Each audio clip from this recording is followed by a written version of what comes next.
बहुत स्वागत है आप सभी का ऑनलाइन टीवी में। आपके साथ मैं हूं पंकज रौतेला और वक्त हो चला है दिन की सबसे बड़ी बहस महापंचायत का। 2022 विधानसभा चुनाव से पहले अब भगवान, धर्म और जाति पर जो आजमाइश तेज हो चली है। हालांकि जाति का खेल तो सभी दल खेलते हैं, लेकिन जाति के समीकरण को बसपा ने सबसे पहले खुलकर स्वीकार किया है। इस बार बहन जी ने पीड़ितों के लिए भी जाति के हिसाब से नेता सेट कर दिए हैं, जी हां, नियुक्त कर दिए हैं। तो चर्चा आज इसी पर होने वाली है। 22 की विसात पर जाति और भगवान को रखा जा रहा खुला खेल फर्रुखाबादी। चर्चा को आगे बढ़ाएंगे ऑनलाइन टीवी के editor in chief Amitabh Agnihotri ji. स्वागत सर आपका। वैसे उत्तर प्रदेश की सियासत से जाति को अलग किया भी नहीं जा सकता, लेकिन मायावती ने प्रदेश में जाति की सियासत को और हवा देने का काम किया है, ये कहकर कि प्रदेश में किसी भी घटना के बाद पीड़ित परिवार के घर बसपा का उसी जाति व उसी समाज का नेता मदद के लिए जाएगा। इस जाति व समाज के खेल को समझने की कोशिश करेंगे। क्या इस बार मुद्दा जाति और मजहब होगा, भगवान होगा, ये समझने की कोशिश करेंगे। मेहमान हमारे साथ जुड़ चुके हैं। राजपाल कश्यप प्रदेश अध्यक्ष सपा पिछड़ा वर्ग प्रकोष्ठ के हैं, अशोक पांडे जी प्रवक्ता बीजेपी हमारे साथ हैं, अभिषेक वाजपेयी जी प्रवक्ता कांग्रेस हमारे साथ, और हरनाम सिंह नेता किसान, अनुभवचक राजनीतिक विश्लेषक के तौर पर है, धर्मवीर चौधरी बसपा के नेता हमारे साथ। अमिताभ जी चर्चा की शुरुआत करेंगे। सीधा सवाल, क्या 2022 का चुनावी रण जनता के मुद्दों से इतर जाति और धर्म के आधार पर होगा? अमिताभ जी। भाई देखिए, हम ये विषय आज सिर्फ इसलिए लेके आए कि मुझे एक बात तो अच्छी लगी जी, कि जिस शहर से मैं आता हूं उससे जुड़ी एक बड़ी प्रसिद्ध कहावत है, पूरे देश भर में बोली जाती है। उसका शायद हम लोगों ने कहीं उल्लेख भी किया है इसमें, खुला खेल फर्रुखाबादी। इसमें तो मैं मायावती जी को 100 में 100 नंबर दूंगा। अरे जब करना ही है तो अटारी पर चढ़ के करो ना, ये पर्देदारी काहे की? नीरज जी ने, गोपाल दास नीरज जी ने एक गीत लिखा था, रहस्यवाद का गीत था, जिसमें यह है कि भाई अगर भक्त को भगवान से मिलना है तो पारदर्शिता होनी चाहिए, ये स्थापना वो दे रहे थे। तो गीत में उन्होंने कहा, मुझे उनकी पंक्ति याद आ गई, कि यहां पिया से मिलना हो तो, हमारे यहां कई धार्मिक आध्यात्मिक चीजें इस रूप में भी कही गई, कबीर ने भी कही, जायसी ने भी कही पिया के रूप में, कि यहां पिया से मिलना हो तो पर्दे सभी गिराना जी। ये भक्तों की प्रेम सभा है, यहां संभल कर आना जी। मैं ये तो इस बात से तो प्रसन्न हुआ कि चलो कम से कम मायावती जी ने कहा कि भाई ये छुटपुट अनार फुलझड़ी चलाने से अच्छा हम बम फोड़े दे रहे हैं, बवाल खत्म करो। बिल्कुल सीधी घोषणा कर दी कि भाई जिस जात का आदमी पीड़ित होगा उसी जात का हमारा नेता जाएगा। अब एक लकीर तो खींची है, सैद्धांतिक आधार पर इसकी आलोचना हो सकती है कि जाति और राजनीति, लेकिन व्यवहारिक सच तो यही है कि राजनीति और जात एक दूसरे से गुथे हुए हैं। जहां सियासत है वहां जात है, जहां जात है वहां सियासत है, ये भी जान लीजिए। तमाम मोर्चे, आनुषंगिक संगठन, फ्रंटल ऑर्गेनाइजेशन सारी पार्टियों में है जो जाति आधारित है। तो मायावती जी ने भी सोचा कि अगर इस मुसीबत के दौर में भी हमने ये ब्रह्मास्त्र बचा के रखा तो ये कब चलाएंगे? ये जो तोप है एक बार तो चला दो, अब चले नहीं चले उसकी तासीर तो 22 में पता लगेगी जी। तो मुझे लगा इस पर एक बार चर्चा तो बनती है भाई। उत्तर प्रदेश को, देश को आनंद भी आएगा, कुछ परतें खुलेंगी, कुछ आडंबर के जो पर्दे हैं वो इस बहस में खींचे जाएंगे। बाकी पार्टियों के प्रतिनिधि एक दूसरे के पर्दे खींचेंगे, हम सबको आईना दिखाएंगे, तो जनता को कुछ समझ आएगा कि मसला क्या है जात का। क्योंकि यह प्रयोग मैंने तो 35 साल में पहली बार देखा कि सीधी घोषणा कर दी कि भाई झंझट खटे, मुसलमान के घर में डकैती पड़ेगी तो उसमें ब्राह्मण क्यों जाए, दलित क्यों जाए, ब्राह्मण मुसलमान भेजो। ठाकुर के यहां डकैती हो, कोई संकट हो तो ठाकुर भेजो, बामन क्या हो तो बामन भेजो। और अभी जब बहस आगे बढ़ेगी तो हम सब लोग देखेंगे, वो सारे राजनीतिक दल कहेंगे कि भाई देखिए अमिताभ जी, हम लोग तो जाति की राजनीति नहीं करते, फायदा हो चाहे नुकसान, सब यही कहेंगे। लेकिन अशोक पांडे जी तो न्यायालय पर बड़ी नजर रखते हैं, उनको पता होगा इलाहाबाद हाई कोर्ट और सुप्रीम कोर्ट दोनों इस बात को कह चुके कि जाति आधारित सम्मेलन और रैलियां राजनीतिक पार्टियों को निषिद्ध की जाए। किसी ने नहीं माना, किसी ने नहीं माना, बोले ठेंगे पे जजमेंट, बोले हम तो करेंगे। क्या कोरी समाज सम्मेलन नहीं होता? होता है। क्या यादव सम्मेलन नहीं होता? होता है। क्या बामन सम्मेलन नहीं होता? होता है। क्या राजपूत सेना, राजपूत समाज का सम्मेलन राजनीतिक दल नहीं करते? करते हैं। फिर गुड़ खाओ और गुलगुले से परहेज, ये नहीं चलेगा भाई। या तो गुड़ खाना बंद कर दो या गुलगुले खाओ चैन से। फिर ये मुंह मत बिचकाओ दिखाने को। मुझे अच्छी तरह याद है, मेरे ख्याल से उत्तर प्रदेश में अखिलेश जी की सरकार थी, जिस वक्त इलाहाबाद हाई कोर्ट ने फैसला दिया था कि जाति आधारित सम्मेलन प्रतिबंधित हो।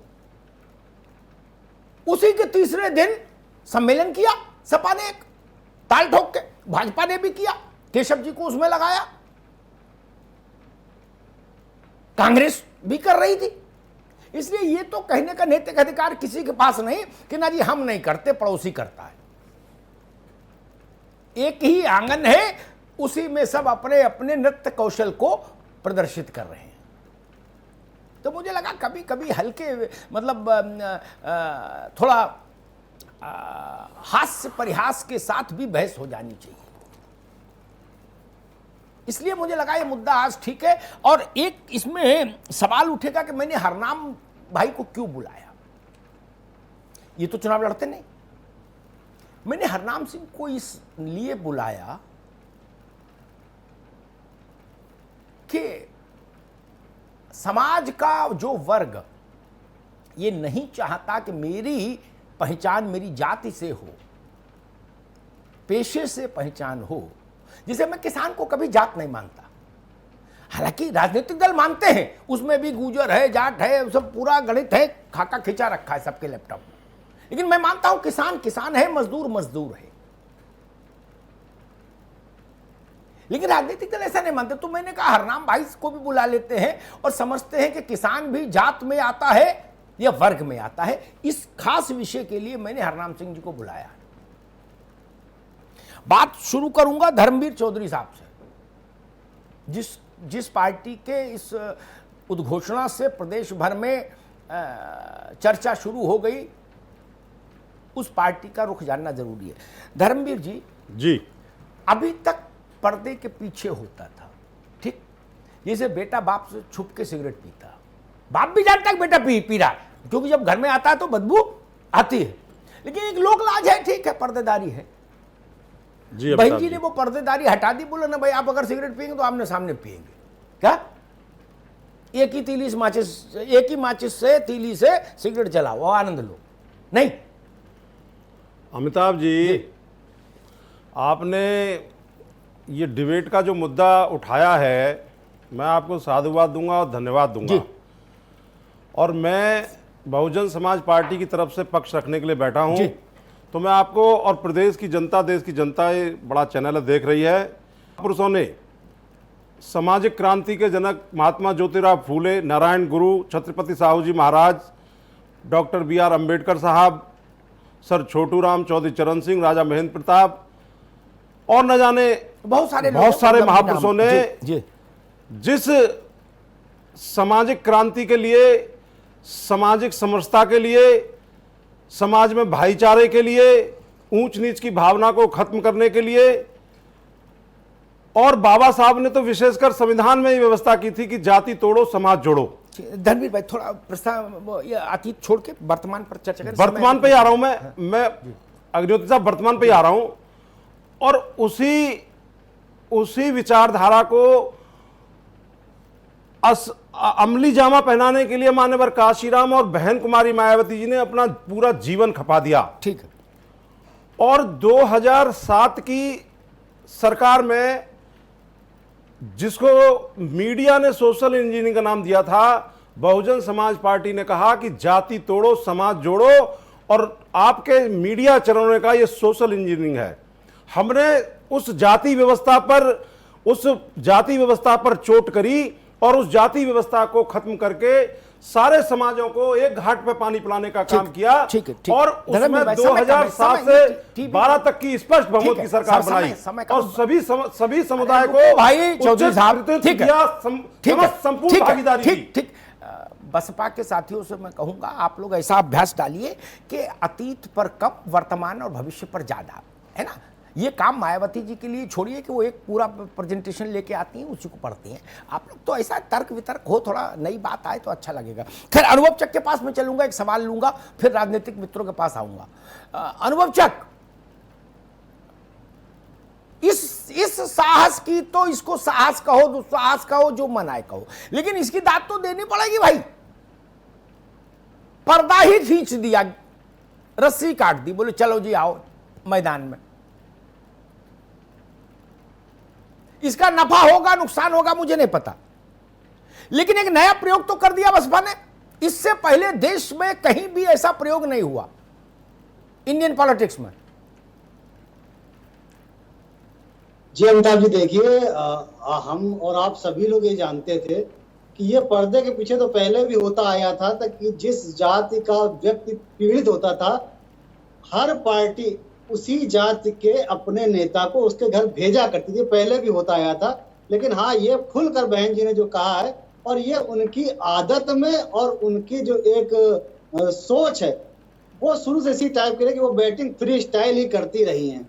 लेकिन जो अभी हमारे पूर्व के वक्ता धर्मवीर चौधरी साहब भी कह रहे थे कि जाति तोड़ो समाज जोड़ो, या जो काशीराम और बाबा साहब तक ही चले गए थे, तो मैं इनको एक बात ये जरूर कहना चाहता हूँ कि काशीराम साहब हो चाहे पुराने जितने लोग महापुरुष जिनकी आप लोगों ने जाति तोड़ो समाज जोड़ो की बात कही थी, ये जो घोषणा करी गई है तो जातियों को फिर से विभाजित करने की आपने बात कर दी कि जो पीड़ित होगा उसकी भी आप उसको जाति तक सीमित कर रहे हो, और उसी जाति का नेता वहां पर जाएगा। तो यह समाज जोड़ने की बात कहाँ रह गई इसमें? ऐसी बात तो ना काशीराम साहब ने कही थी, ना बाबा साहब ने कही थी, ना जितने महापुरुषों के आपने नाम बताए उनमें से किसी ने नहीं कही थी।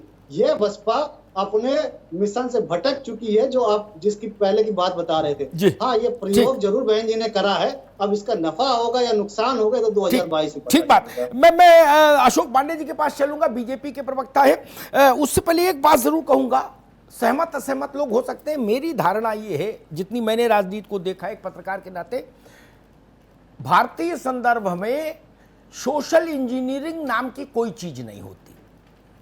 दरअसल मटकी में, पांडे जी को पता होगा, मटकी में बिकने वाले दही का नाम जब योगर्ट रख दिया गया तो वो महंगा बिकने लगा, लेकिन वो है दही। वैसे ही जातिवाद को जब सोशल इंजीनियरिंग का नाम दे दिया तो थोड़ा सोफिस्टिकेशन आ गया कि भाई चलो ये थोड़ी कुछ नई चीज है। अशोक पांडे जी, खैर ये तो धारणा मेरी है। मूल सवाल जो सब करते थे इंक्लूडिंग बसपा, उसको मायावती जी ने अनावृत कर दिया कि लो भाई अब देखो। इसका पॉलिटिकल असर आप कितना देखते हैं पार्टियों पर और उत्तर प्रदेश की राजनीति पर? देखिए, आपको बता दें कि जिस तरह का एक काम बहन जी ने किया है, दौलत की बेटी ने किया है, निश्चित तौर पे समाज को तोड़ने वाला है, जोड़ने वाला नहीं है। जिन महापुरुषों का नाम उन्होंने लिया वो समाज को जोड़ने की बात करते थे, जाति तोड़ो की बात करते थे। ये तो समाज तोड़ो जाति जोड़ो की बात करने लगी है। ये तो सत्ता के लिए ये ब्राह्मण भाईचारा करती है, ब्राह्मण को चारा बनाती है, और सरकार बनने के बाद ब्राह्मण बेचारा होकर घूमने लगता है। इनके शासन में कई ब्राह्मण नेता जेल चले गए, ये दुर्भाग्यजनक है। आपको बता दें कि ये लोग ब्राह्मण भाईचारा नहीं, ब्राह्मण चारा बनाने का खूब प्रयास कर रहे हैं। देखिए, उत्तर प्रदेश की जनता चालाक है, वो जानती है कि ये दलित की बेटी नहीं, दौलत की बेटी है। जी। सिर्फ सत्ता के लिए जिस तरह से टिकट को बांटने का कुप्रयास होता है, मैंने देखा है 6-6 करोड़ में टिकट इन बेचने का काम करते हैं। ऐसे दुकानदार को इस देश की, प्रदेश की जनता ठीक ठीक चालाक पंडित जी, है, आपने मुंह तो तोड़ भाई जवाब देने का काम आप करेगी। ऐसा लगा कि गुदौलिया खड़े होके एक ललकार दिए, बिल्कुल ठीक। पांडे जी, मैं अभिषेक वाजपेयी के पास चलूं उससे पहले मैं सोचता समाजवादी पार्टी का एक रिएक्शन लूं, राजपाल कश्यप जी के पास चलूं। उससे पहले मैं अपनी तरफ से एक बात कहूं, फिर राजपाल जी के पास आऊंगा। सवाल वही है जो अशोक जी से पूछा।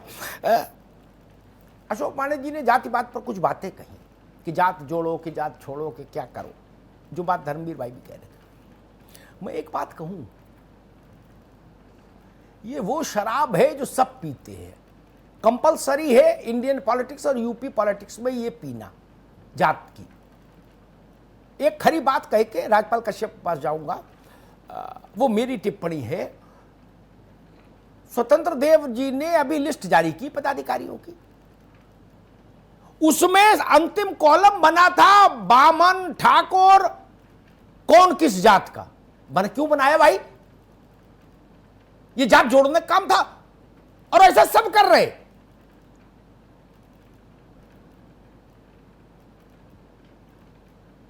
वो है ना कि किसको कैसर पत्थर मारे कौन पराया है, रंग महल में हर एक चेहरा अपना लगता है। कौन पराया, कौन गलत दूसरी धारा में बह रहा है, जो राजनीति कर रहा हो, जातवाद न कर रहा हो। राज्यपाल जी जिस फ्रंटल ऑर्गेनाइजेशन के अध्यक्ष है उसका नाम है सपा पिछड़ा वर्ग प्रकोष्ठ। राज्यपाल जी, इसलिए मैं इस पर बहस नहीं कर रहा कि ये जातवाद अच्छा है कि बुरा, इस पर बहस नहीं कर रहा। इस पर बहस करना समय और ऊर्जा दोनों का अपव्यय है। मैं आज बहस इस पर लेके आया कि मायावती जी ने जो एक स्ट्रोक खेला है कि जो चीजें कमरे के भीतर होती थी उन्होंने दरवाजा खिड़की हटा दी, ओपन फॉर ऑल कर दिया, open university of UP politics बना दिया। इसका कितना फर्क पड़ेगा राजनीति पर, पड़ेगा कि नहीं पड़ेगा? क्या आप दूसरे दलों पर भी एक दबाव होगा कि ऐसी कुछ व्यवस्था हम भी करें? राज्यपाल जी।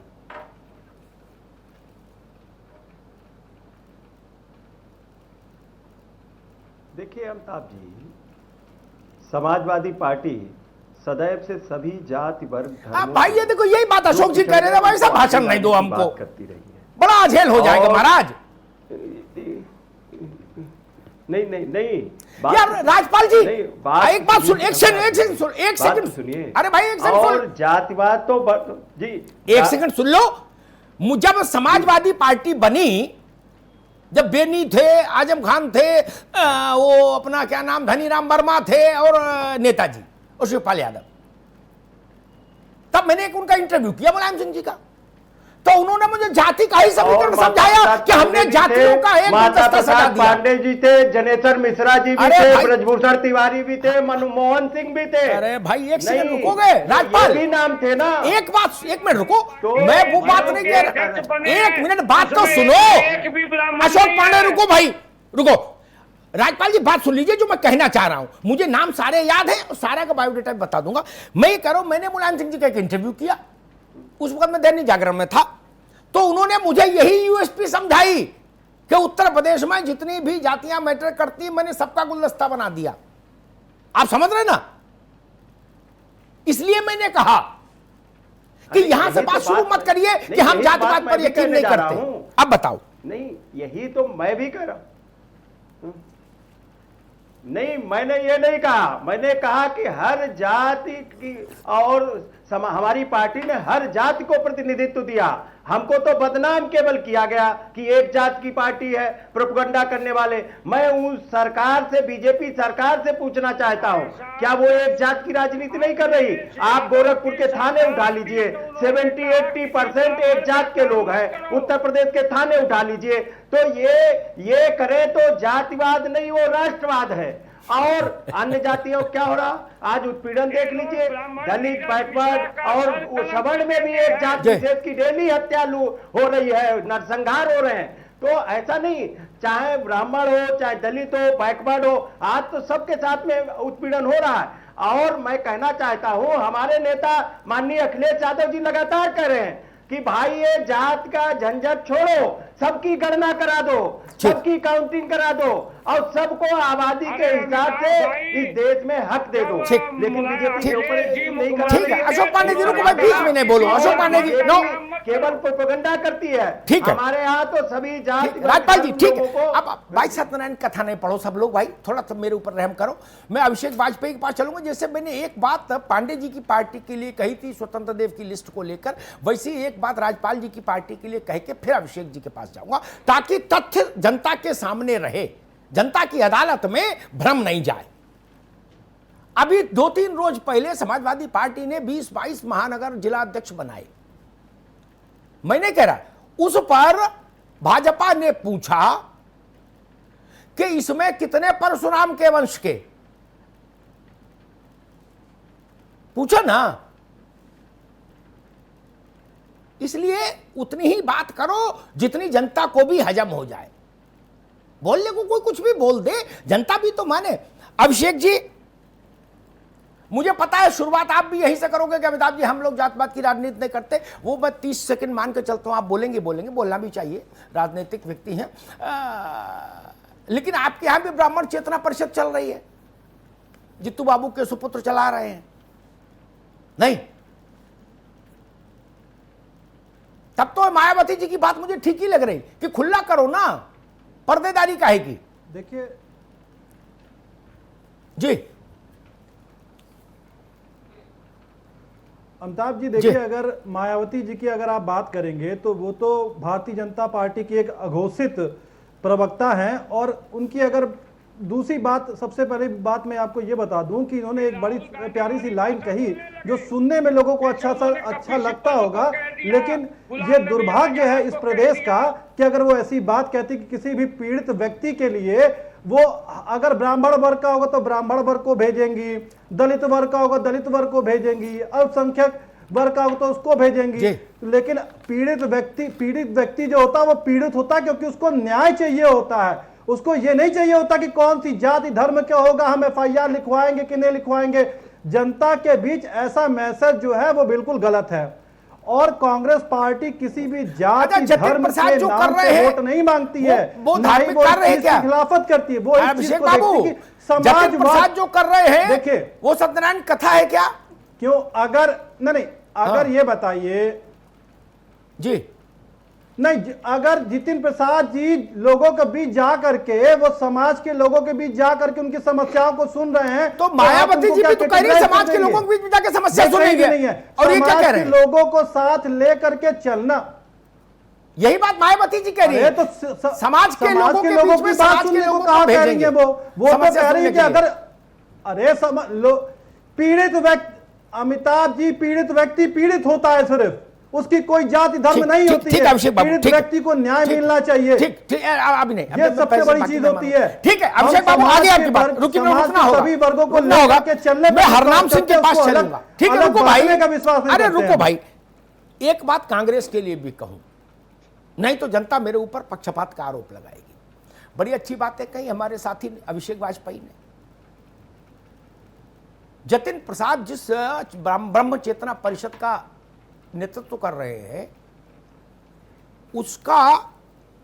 उसकी प्रस्तावना यह है, ब्राह्मणों पर अत्याचार हो रहा है, इसलिए हम ब्राह्मणों तक जाएंगे, उनकी पीड़ा को समझेंगे, उसका निराकरण कराएंगे। ये नहीं उन्होंने कहा कि पीड़ित होता है, उसकी कोई जात नहीं होती, हम उत्तर प्रदेश के सारे पीड़ितों को मदद के लिए आ रहे, ये नहीं कहा। उन्होंने कहा बामन के लिए बामन आ रहा है, इसलिए हमको मालूम है जन्नत की हकीकत क्या है। दिल को बहलाने के लिए गालिब वो ख्याल अच्छा है, ये ख्याल नहीं, वो आप वाला ख्याल। खैर, हरनाम सिंह के पास आऊंगा, ये जनता का प्रश्न है। हरनाम सिंह जी, ठाकुर के यहां ठाकुर, मुसलमान के यहां मुसलमान, ब्राह्मण के यहां ब्राह्मण, राजनीति इस स्तर पर आ गई, जो थोड़ी बहुत लो क्लास थी भी वो भी गई। अब तो खुला खेल फरुखाबादी, किसान कहां खड़ा होगा?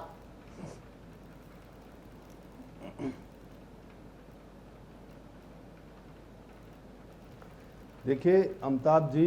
जी, आज जो आपने विषय रखा और उसमें हमको आपने बुलाया, इसके लिए आपको धन्यवाद है। मैं बस एक ही बात कहूंगा जी कि अगर समाजवादी पार्टी ने कह दिया कि भगवान परशुराम की हम मूर्ति लगवाएंगे, तो जो और तमाम साथी दल बैठे हैं, हम जी। इनसे कहते हैं, किसानों के, आपने भी अग्निहोत्री जी आप जानते हैं, किसानों के बहुत श्रेष्ठ और सबसे बड़े नेता चौधरी महेंद्र सिंह टिकैत हुए।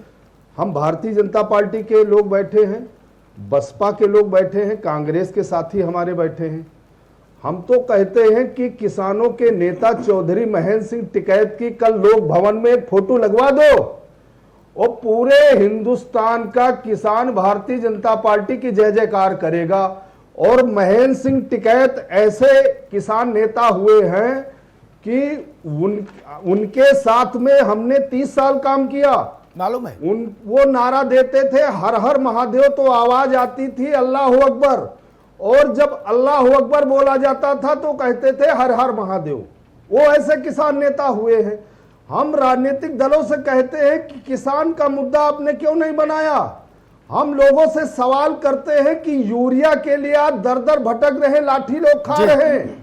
आज किसान बाढ़ से परेशान है, किसान को इलाज नहीं मिल पा रहा है। किसान का गन्ना भुगतान, देश के प्रधानमंत्री कहते हैं कि डिजिटल इंडिया बना दे। हम कहते हैं गन्ना किसानों को डिजिटल इंडिया क्यों नहीं बना देते हो। 14 दिन का जो कानून है आप उसको खत्म कर दो। हम आज गन्ना दे दे, शाम को हमारा पेमेंट दे दो। आखिर इन व्यापारियों से, इन सरकारों को, इन राजनीतिक दलों को कौन सी दोस्ती है, क्या इनसे लगाव है। किसानों के नाम पे आने वाली सरकार, किसान को यूरिया नहीं मिल रही, किसानों का 15,000 करोड़ से ज्यादा गन्ना भुगतान है, भुगतान नहीं हो पा रहा।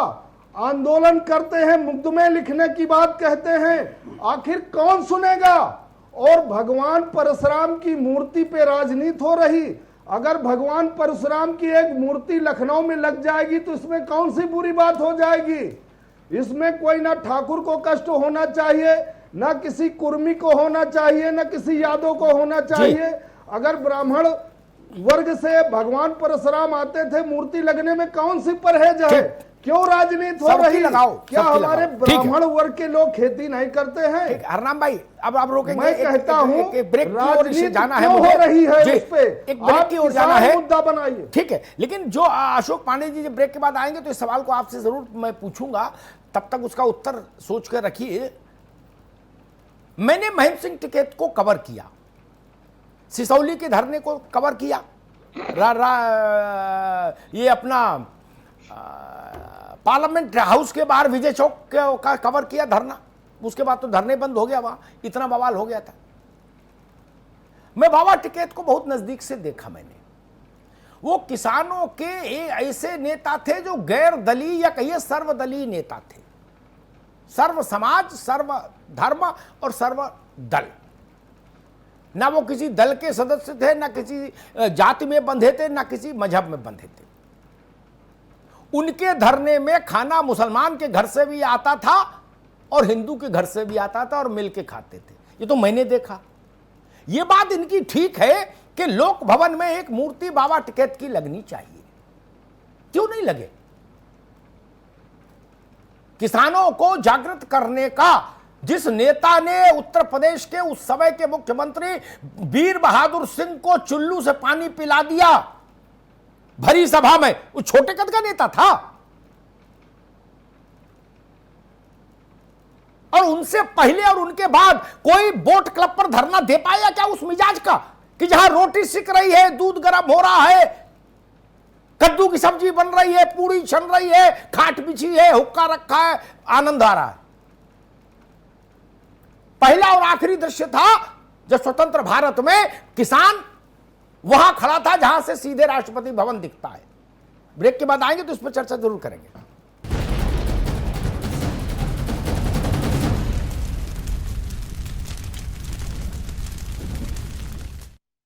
ब्रेक के बाद स्वागत है आप सभी का। आप देख रहे हैं महापंचायत। तो बहन जी ने जाति की सियासत से पर्दा उठा दिया और कह दिया कि ब्राह्मणों के वहां ब्राह्मण, ठाकुर के वहां ठाकुर नेता और मुस्लिमों के यहां मुस्लिम जाएगा। इसी पर आज चर्चा। सीधे चल रहे हैं अमिताभ जी के पास। Sir please. धर्मवीर जी, एक सीधा सवाल है, उसमें भूमिका में मत जाइएगा, अतीत में, वर्तमान पर सवाल है। वर्तमान में जब उत्तर प्रदेश चुनाव में जाएगा 2022 में, तब तक बसपा को 10 साल हो चुके होंगे उत्तर प्रदेश की सत्ता से बाहर रहते हुए। 5 साल अखिलेश जी के, 5 साल योगी जी के। 10 साल से सत्ता से बाहर रहने से उपजी छटपटाहट का नतीजा है ये नया फार्मूला। सीधा सवाल। नहीं अमिताभ जी, जी, ये कोई छटपटाहट नहीं है। ये तो बेनकाब बहन जी ने किया है उन दोगली पीपनी बजा रहे हैं पाखंड की, चाहे वो कांग्रेस के लोग हों और चाहे वो बीजेपी के लोग हों। आज इस देश में 2000 साल से जो पाखंड की पीपनी बज रही है, जो जाति की पीपनी बज रही है, बीजेपी कांग्रेस वाले तो कह रहे हैं आप बीजेपी के साथ हो। की पीपनी बज रही है, जो पूंजीवाद की पीपनी बज रही है, बहन जी तो उस पर अटैक कर रही हैं। और संगठन में किसी भी जिले में अमिताभ जी, हमारे संगठन में बीएसपी के आपको सभी जाति धर्म के लोग मिलेंगे और वो जाति धर्म के लोग उस पीड़ित पक्ष के पास सभी जाएंगे। ऐसा नहीं है। आपने एक मुद्दा उठाया, आप मुद्दा उठाते कि इस 2000 साल की वर्ण व्यवस्था में क्यों गरीब पिस रहा है, क्यों दलित पिस रहा है। हम क्या बोलते हैं? ठीक है धर्मवीर चौधरी, रुकना होगा। ठीक है, मेरे पास समय उतना ही है। आगे आपकी बात आगे वो बताएंगे अपनी जाति। आगे और यहाँ बीजेपी के भैया धर्मवीर जी, बजाएंगे, धर्मवीर कांग्रेस का प्रवक्ता पीपनी ठीक है, बजाएंगे। धर्मवीर चौधरी को रोको भाई, उजागर करना होगा। ठीक है धर्मवीर चौधरी, आप रुक जाइए। मेरी बहस का एक डेकोरम है। प्रश्न का उत्तर, फिर दूसरे का अवसर।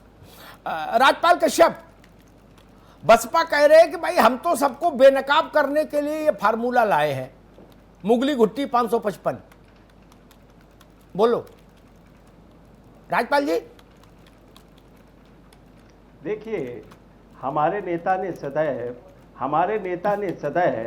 काम किया है। चाहे जनेश्वर मिश्रा जी के नाम पे एशिया का सबसे खूबसूरत पार्क बनाया है। नहीं, बात तो सुनिए।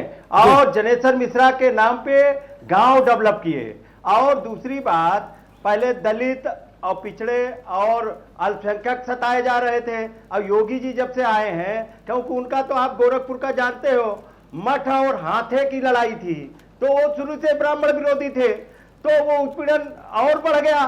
क्योंकि जब ऊपर से सरकार से जैसा संकेत होता है, वैसे ही लोग नीचे काम करते हैं। तो अब पहले से दलित, बैकवर्ड, अल्पसंख्यकों का उत्पीड़न होता था, इस बार ब्राह्मणों का भी खूब उत्पीड़न हो रहा। ब्राह्मण थोड़ा जागरूक कौम है, तो वो अपनी बात कह ले सकता है, और दलित, बैकवर्ड नहीं कह पा रहे थे, तो वो बात सामने आ गई। तो देखिए, उत्पीड़न तो किसी का हो रहा है, किसी भी जात का हो। गलत है। ठीक बात, बहुत ही अच्छी बात कही आपने, संतत्व से भरी बात कही, बिल्कुल धार्मिक बात कही। मैं अनुभव चक के पास आऊंगा।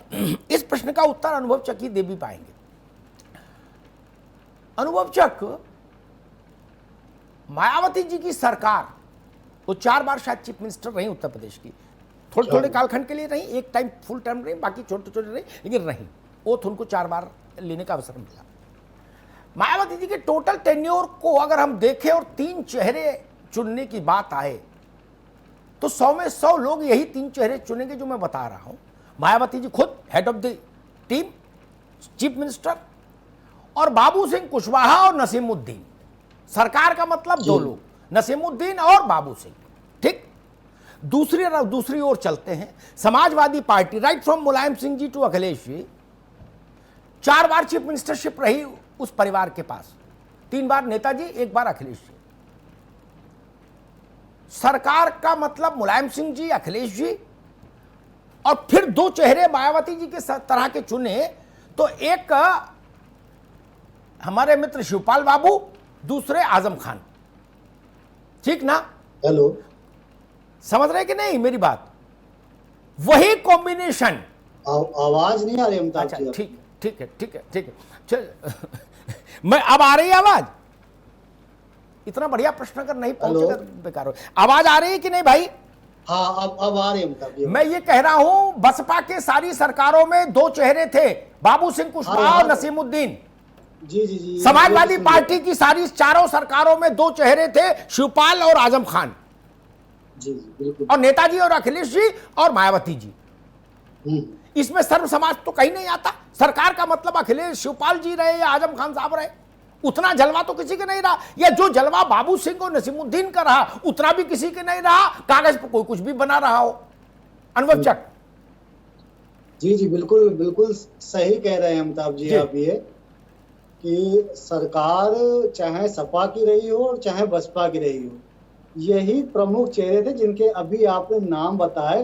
भाईचारा या जो अन्य संगठन साइड में बना दिए थे, जी।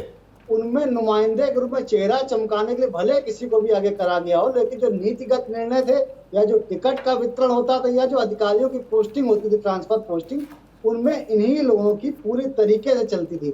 और आज जब आप सरकार में नहीं है तो आप उन लोगों को आगे करके फिर से जातियों को जोड़ने का प्रयास कर रहे हैं, जिनकी कभी उस समाज में कोई पैठ रही नहीं, जिनको आपने सरकार रहते हुए अपने समाज के हित में काम करने का कोई मौका ही नहीं दिया, उनको आज आगे करके आप ये चाह रहे हैं कि उन चेहरों के दम पर आप वोट हासिल कर लें। तो हमारे हिसाब से ऐसा होने वाला नहीं है। प्रदेश की जनता और जिन जातियों को आप जोड़ने की बात कर रहे हैं, जिन समाजों की आप जोड़ने की बात कर रहे हैं, वो जरूर ये पूछेंगे कि क्या आपने जो नेताओं को डिप्यूट करा, इनमें किसी की हैसियत है कि वो एक भी टिकट अपनी मर्जी से ठीक है। दिला सके किसी भी नेता को। ठीक है, ठीक है। अनवर चक, रुकना होगा। मैं अशोक पांडे जी के पास चलूंगा, बीजेपी के प्रतिनिधि। अशोक जी, मेरा सवाल वही है, और वो उसमें आपकी पार्टी भी शामिल है। ऐसा नहीं कि आपकी पार्टी कोई परमहंस है?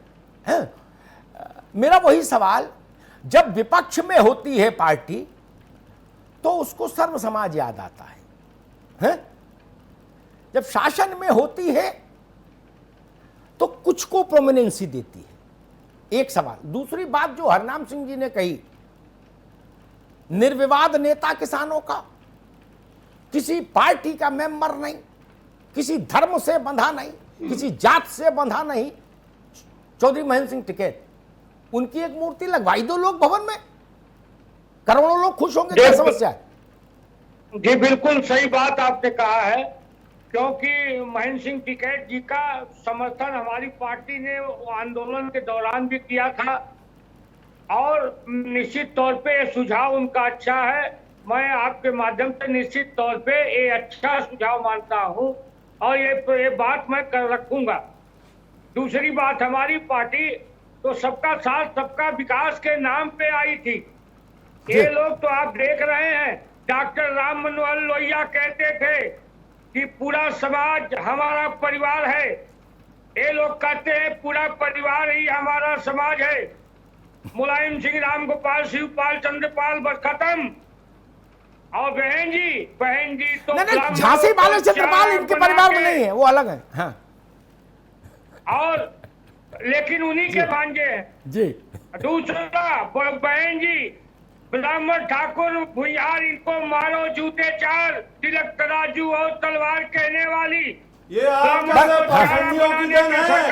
ये आप जैसे पाखंडी दुष्प्रचार करते हैं पांडे जी। ये आप जैसे पाखंडी दुष्प्रचार करते हैं, जो मनुवादी सोच के लोग हैं, जो पूंजीवादी सोच के लोग हैं। बहन जी ने कभी कोई नारा इस तरीके का नहीं दिया, और अगर आपके पास में कोई रिकॉर्ड है तो आप दिखाइए, लेकिन ये झूठ मत परोसिए देश की, प्रदेश की जनता के सामने। और सर पे डोलची रख के ले टिकट राजनीति को अगर बदनाम 70% थाने से सिपाही और डीएम से एसपी जो है अजय सिंह बिष्ट की बरादरी का लगा हुआ है प्रदेश के अंदर। देश की जनता हाहाकार कर रही है इस समय, हाहाकार मचा हुआ है। आपको शर्म आनी चाहिए। राम राज्य की कल्पना के साथ में आप प्रदेश की जनता को धोखा दे करके इस प्रदेश में सत्ता में आए थे, और ये राम राज चल रहा है। एक ही बरादरी के 100 से ज्यादा आपने ब्राह्मणों का कत्ल करा दिया इस प्रदेश के अंदर। प्राइवेट लिमिटेड फंड है अमिताभ जी। ये 2022 में जनता आपको सबक सिखा देगी। घंटी बजाते रहना मंदिरों में, कोई दूसरा काम जनता देगी नहीं आपको। डोलची रख के ले टिकट, बसपा का ले टिकट बेचने वाले लोग हैं ये।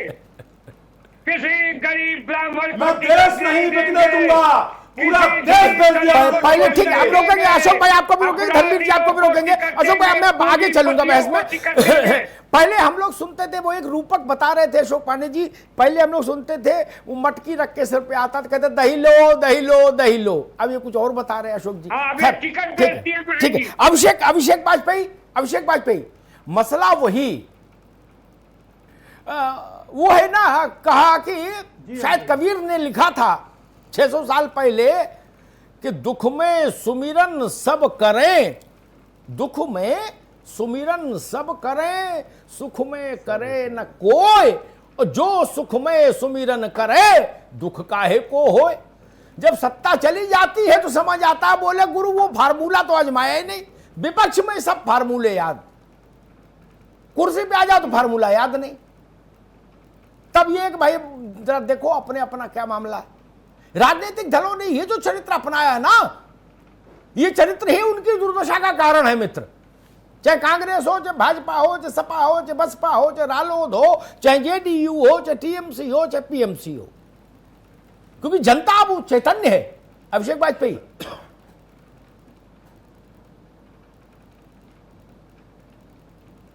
जी अमिताभ जी, आप बिल्कुल ठीक बात कह रहे हैं जी। लेकिन मैं इस बात का खंडन भी करूंगा कि हमारी, आपको बता दूं कि हमारी पार्टी जो है सबका साथ सबका विकास, यही बात अशोक पांडे जी कह रहे हैं, आप उनका नारा छीने ले रहे हो। जनता पार्टी अरे गदर हो जाएगा महाराज कि आज कितने उस पर ये पेटेंट करा चुके हैं, अब आप मुकदमा होगा। अमिताभ जी मेरी बात खत्म हो जाए, अमिताभ जी मेरी बात खत्म हो जाए दीजिए, मेरी बात खत्म हो जाए। भारतीय जनता पार्टी की सरकार जब से आई है तब से कितने लोगों का विकास हुआ है ये सब जानते हैं। अगर जनता के लिए विकास आपने किया है तो बताइए, इनका खुद का विकास जरूर हुआ है। सबके साथ की बात कर रहे हैं, पूंजीपतियों के साथ इनका हुआ है। अरे अगर आप लोगों के दुख दर्द को बांटते, उनको साथ लेकर के चलते, जिसके लिए जनता ने आपको बहुमत दिया, आपको आशीर्वाद दिया, प्यार दिया है, तो हम मानते। आपने अगर विकास के नाम पे अगर आप वोट मांगे तो मैं मानूं, आपने कितनी बार विकास के लिए आपने काम गिना, मैं कहता हूं उंगलियों पे गिना दे कितने काम इन्होंने विकास के लिए किए हैं जी। आप हर एक चीज का निजीकरण कर रहे हैं। आप ये देखिए कि कोई भी एक सेक्टर जो प्रॉफिट मेकिंग सेक्टर हुआ करते थे उनका निजीकरण आपने कर दिया है। अब पुलिस विभाग का आपने निजीकरण करने के पहला प्रवक्ता है, जान लो गोपनीयता कहाँ रह जाएगी। आप भ्रष्टाचार खत्म करने पे रहते थे, अरे ये लोग भ्रष्टाचार खत्म करने की बात कहते थे। आपके पास इतना पैसा कहां से आ गया? हर जिले में आपके पार्टी कार्यालय बन रहे हैं, आलीशान 400 करोड़ रुपए के कैसे बन रहे हैं? जो ब्राह्मणों को देखिए, समाजवाद को लेकर के चलना पड़ेगा, समझना पड़ेगा। सबको रोकूंगा मैं, मुझे बहस बाइंड अप करनी है। ठीक है, मुझे बहस बाइंड अप करनी है। धर्मवीर चौधरी रुकिए, अशोक जी रुकिए, अभिषेक जी आगे आपकी बात। हरनाम जी, वो सुझाव मेरे हृदय को छू गया। बाबा टिकैत की एक मूर्ति या एक तैलचित्र लगना चाहिए, उतना कंट्रीब्यूशन है उनका, और उनके साथ कोई विवाद नहीं। सबसे अच्छी बात है किसी का उन पर पेटेंट नहीं। टिकैत सबके थे और सब टिकैत के थे। मैंने वो दृश्य देखे हैं, उनकी सहजता देखी है, उनकी तेवर देखा है, उनका जुझारूपन देखा है, उनका देसीपन देखा है। और अशोक जी कह रहे हैं कि वो इस सुझाव को जहां जाना चाहिए वहां रखेंगे। ये तो खैर इस बहस की एक सार्थक बात है। अब बात आ गई फिर उसी मूल सवाल पे एक छोटी सी टिप्पणी चाहूंगा हरनाम जी। सब बट गए जातियों में, और चूंकि किसान भी जातियों में बढ़ 5 साल, पौने 5 साल किसान रहता है, वर्ग रहता है। 3 महीने अंत में वो हो जाता है जातियों में बढ़ जाता है, और वहीं से राजनीतिक दलों का काम बन जाता है। कभी इस पर चिंतन नहीं किया आप लोगों ने? अगर एक बार मन कैड़ा करके, पश्चिम की भाषा में कहूं कैड़ा करके किसान जात में नहीं बटे तो 60% तो देश में किसान है, फिर जातवाद कहां रहेगा? हरनाम सिंह जी।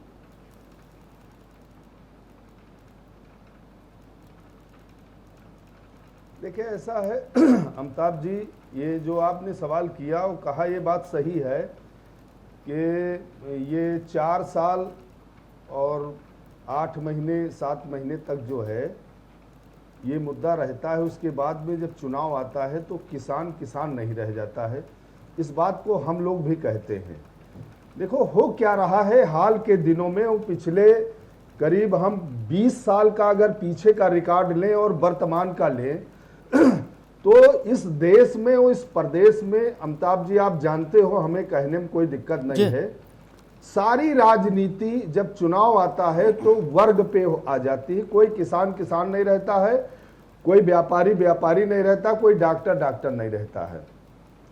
ये समस्या हाल के दिनों में थोड़ा से, ये जो कोरोना महामारी आई है जी, इसमें एक बात तो निकल के आई है। तमाम लोगों के मेरे पास फोन आते हैं, कहते यार हरनाम भाई एक बात बताओ, ये ऑर्गेनिक खेती कैसे किया जाए, हम भी अपने गांव में करवाना चाहते हैं। तो ये बात तो तय हो गई है कि लोग अब किसान बनना चाहते हैं। सलमान खान भी किसान बनना चाहते हैं, महेंद्र सिंह धोनी भी किसान बनना चाहते हैं, और तमाम हमारे साथी सभी वर्ग के हैं, वो कहते हैं कि यार हमारे गांव चलो, ये बताओ कैसे ऑर्गेनिक खेती होगी। डॉक्टर तो कहते हैं। तो ये आने वाले जो कुछ चुनाव हैं, 1-2 चुनाव हैं, इसमें बिरादरी का चुनाव होगा। इसके बाद डॉक्टर अपने हक के लिए वोट देगा, किसान अपने हक के लिए वोट देगा। ये समय आने वाला है। इसमें देखो कोई, वो एक गांव में कहावत है, किसी से कह दो गधे पे बैठ लो, कोई नहीं बैठता है। ठीक है, वही स्थिति किसान की है। ठीक, कोई शराब में बिक जाता है, कोई बिरादरी में बिक जाता है, कोई पैसे में बिक जाता है। भाई राजनीतिक साथी है, तमाम घोटाले करके जब चुनाव आता है तो प्रधान। जी अमिताभ जी आपके पास आ रहे हैं, संपादक की टिप्पणी प्लीज। देखिए मैं एक बात कहूं जी, मैंने इस बात को रखने के लिए अंत में हरनाम जी को बुलाया था कि वो रहेंगे तो इस बात को मैं रख पाऊंगा। मुझसे कोई पूछे कि कैसा भारत की राजनीति कैसी होनी चाहिए, मैं सपा बसपा भाजपा कांग्रेस किसी से सहमत नहीं।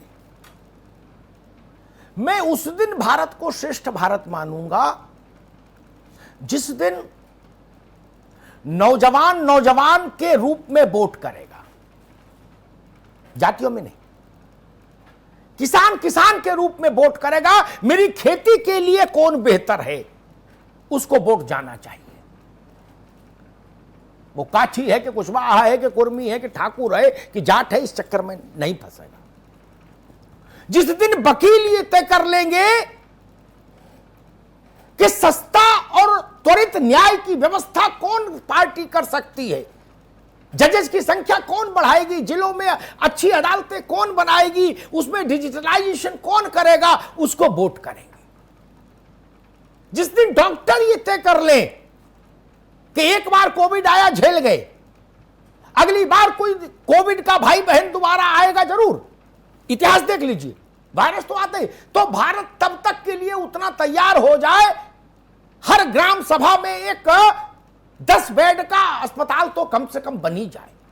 जब ये व्यापारी ये कहे कि भ्रष्टाचार मुक्त भय मुक्त व्यापार के लिए कौन सा नेता अच्छा है, कौन सी पार्टी अच्छी है, और जब तक चुनाव इन पर नहीं हो रहा तब तक मैं संतुष्ट नहीं। सारी बातें हिपोक्रेसी है, पाखंड है, पर्देदारी है। इस कोविड काल में अशोक पांडे जी, बहुत सारे लोगों ने मुझसे कहा कि भाई साहब देखिए, और ये व्यवस्था नहीं और वो व्यवस्था नहीं। मैंने मालूम क्या उत्तर दिया, मैंने कहा दोस्त आपने कितने वोट डाले, बोले 2 चुनाव में। मैंने पिताजी ने, बोले वो तो 10-12 चुनाव में डाल चुके वोट, प्रधानी से लेकर और लोकसभा तक। मैंने कभी बच्चा ये सोचा, ये जहन में रहा ईवीएम की बटन दबाते समय कि कौन सी पार्टी स्वास्थ्य के लिए क्या वचन दे रही है। बोले सो तो नहीं पढ़े। तो मैंने आज किस मुंह से रो रहे हो, किस मुंह से रो रहे हो? आपको रोने का नैतिक अधिकार नहीं।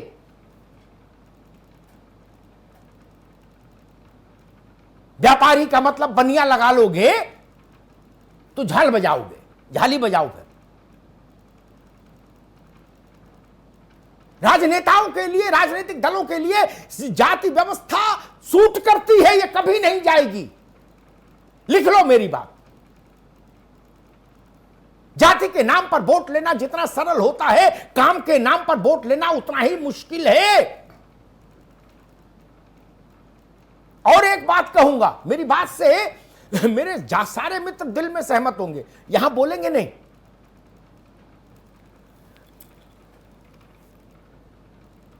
10 पढ़े लिखे वोटर्स से अपने पक्ष में वोट हासिल करने में जितनी ऊर्जा लगती है, पांडे जी, अनुभव चक, जितनी ऊर्जा लगती है 10 पढ़े लिखे लोगों से, उससे 1/10 ऊर्जा में, उससे कम 1/10 ऊर्जा में आप 10,000 अशिक्षित लोगों का वोट कैप्चर कर लेते हो।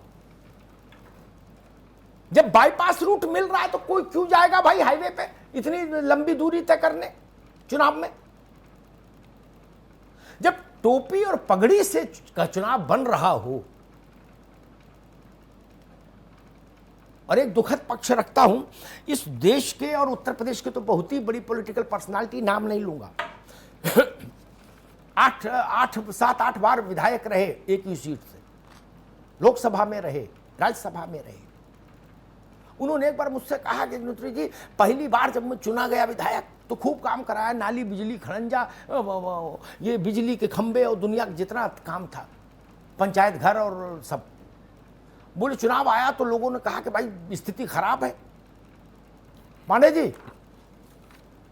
तो बोले उन्होंने, मैं उनका इसलिए कदर करता हूं, उन्होंने मुझसे ईमानदारी से कहा बंद कमरे में, बोले मैंने फिर उसको, वो एक विशेष समाज से आते थे, बोले मैंने समाज के लोगों को बुलवाया और मैंने कहा कि भैया हमसे ज्यादा तुम्हारी चिंता और मान बढ़ाने वाला कोई आदमी हो तो देख लो।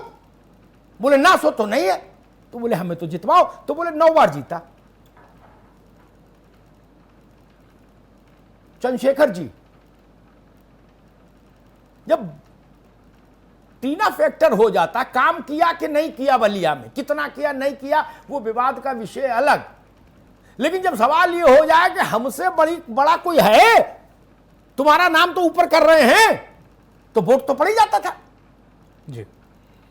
और बाद में वही लोग बलिया से दिल्ली आते थे तो कहते थे बताओ फलाना पुलिया नहीं बनी, फलाना अस्पताल नहीं बना, नहीं बना, वो नहीं बना। क्यों कहते हो फिर?